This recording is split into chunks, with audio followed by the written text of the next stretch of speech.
very easy to know what the takeaway is here. Jesus prayed that we would be protected against the evil one. Do you see in verse 15? Are your eyes there on verse 15 now?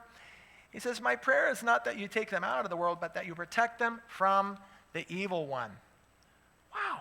Jesus prayed for us that we would be protected against the evil one. 2 Thessalonians 3 and verse 3. The Apostle Paul wrote a letter to the church of Thessalonica. He wrote, the Lord is faithful. He will strengthen you and protect you from the evil one. This is a divine safeguarding against spiritual harm and the ill effects of sin. And yet, we can still be harmed by the enemy. Why is that? Jesus' prayer was undoubtedly an anointed prayer. It was everything that we need, and the Father had certainly answered his prayer in providing us protection. We have divine safeguarding, and yet we're still harmed by the enemy. Why is that? I have a great illustration for you. A great way to understand God's protection is that it's an umbrella.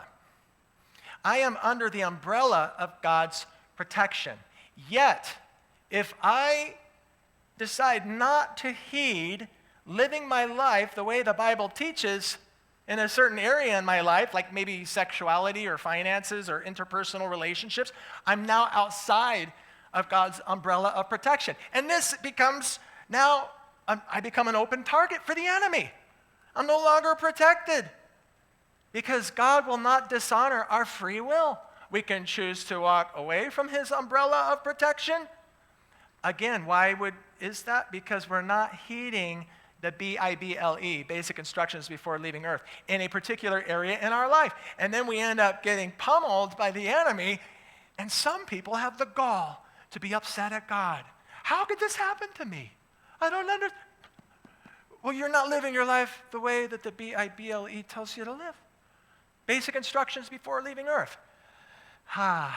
See, I was over there and I realized, oh my goodness.